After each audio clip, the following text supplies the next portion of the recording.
Road to Vostok is a hardcore single-player survival FPS, developed by a solo Finnish developer who's also an ex-military.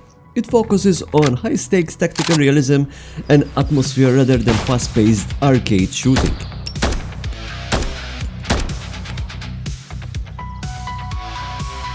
And in Road to Vostok, weapons aren't just HUD elements, they are physical objects. They have fire selectors, scopes which can be adjusted, and other tactical elements.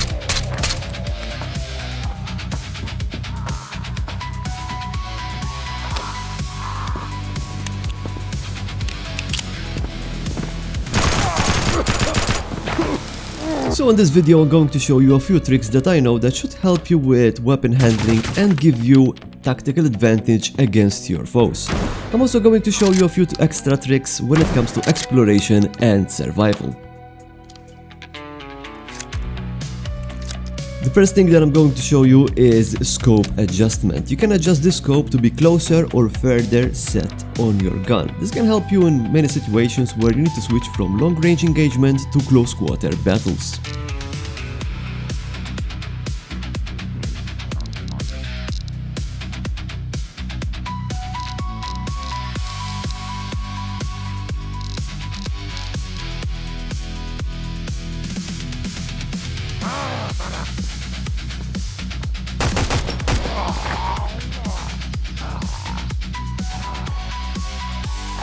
Another thing you want to look at is the fire selector on your weapon. If you inspect your weapon and then press the fire selector button, you can see exactly if you are on single fire or full auto.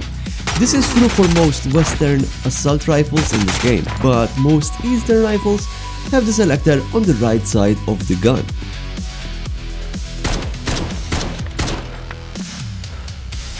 You can switch the inspection view by rotating your mouse scroll wheel. This will allow you to see the other side of the gun. Eastern assault rifles need their fire selector switch to be up, to be in the full auto mode.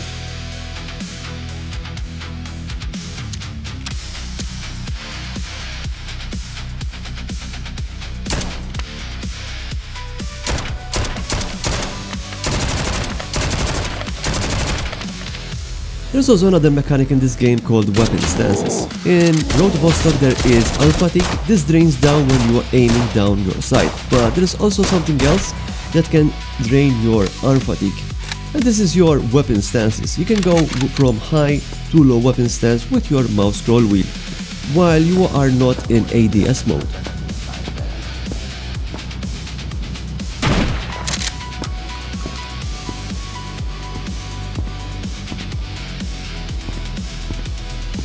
This is a stance that allows you to be with your weapon up and ready. Sometimes you can enter a room and you won't have enough time to shoot the bad guy if your weapon is not at this high stance ready position. But like I said, this will drain your arm fatigue over time, so only use it when you're entering a house or when you feel like someone is around the corner. If you've ever found a Narva, don't throw it away. This is a pocket torch that you can use to see around the dark. It's not the best torch that you can find. You can also find something called Polaris, which is a head torch that emits a lot more light. And if you manage to get to the military places, you can also find some night vision goggles. Another thing that you can do, especially if you have a laser attachment and a long-range scope on a gun, is using Canted stance. This allows you to switch from long-range to close-range situations using your laser as a secondary aim point.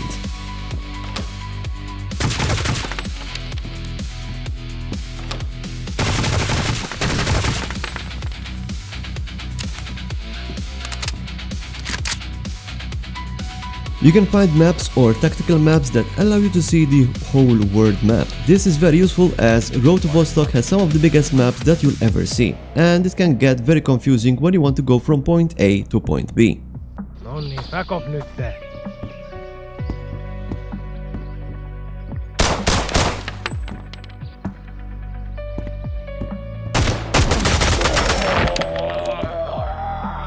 You can craft splints and tourniquet with some sticks and rags, and also the sticks will need duct tape. This can save you a lot of trips, especially if you're going back and forth to the doctor.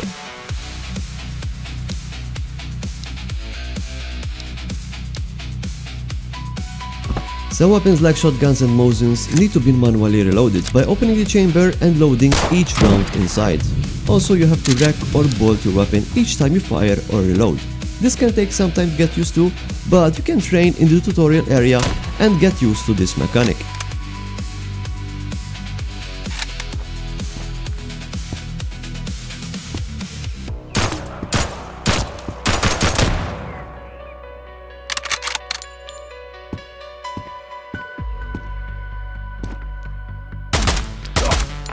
I hope this guide helped you. If you want to see more about Road to Vostok, please say so in the comments, and next week I'm going to show you another game that could be possibly part of my channel. Thank you for watching, make sure to subscribe and hype and like, and I'll see you on the next video.